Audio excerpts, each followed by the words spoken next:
Good evening, everyone. Thank you very much for being here and in support of this book, which has taken a long time to come. It started out as a PhD thesis, which was submitted at the Department of Humanities and Social Sciences in IIT Delhi.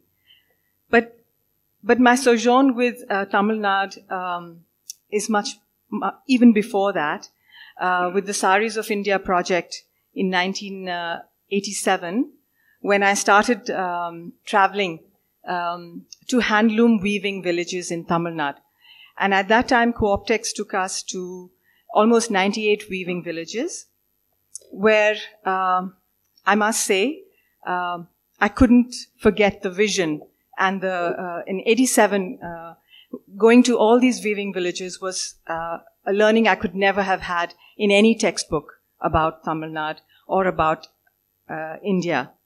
And I decided to go back to do a PhD on that, but I was trained in anthropology. And in anthropology, one looks at a specific area, a specific community, a caste or a village or a locale. So I was in some ways bound by my methodology as an anthropologist.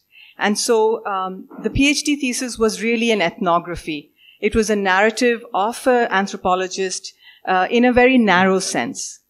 It's only in the last 2 decades after the PhD that I was able to get a sense, as I grew myself in my understanding as a scholar, and as I grew myself in looking at what I had collected, what kind of material I had with me in my field notebooks and in my interviews, that I started looking back, and in the last 5 years, started going back into this book project, where I decided that it was not me who was talking, and I had to really see who was talking, who was it that was doing this conversation that I was having over the last 25 years.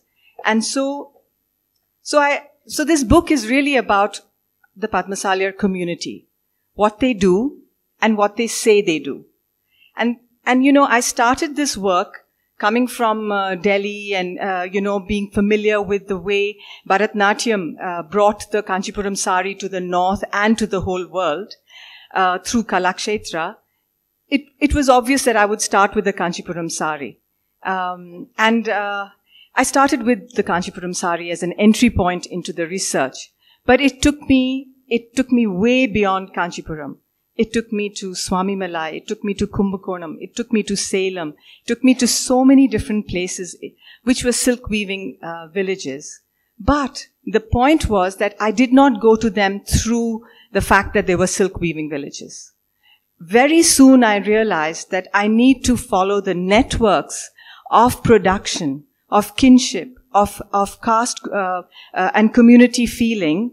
That was that kind of led me from one to the other. I remember still in way back in the 90s, I sat and did a genealogy of Mr. Dr. Nalli Kupuswamy Chettiar without his knowledge in the showroom in South Extension in New Delhi.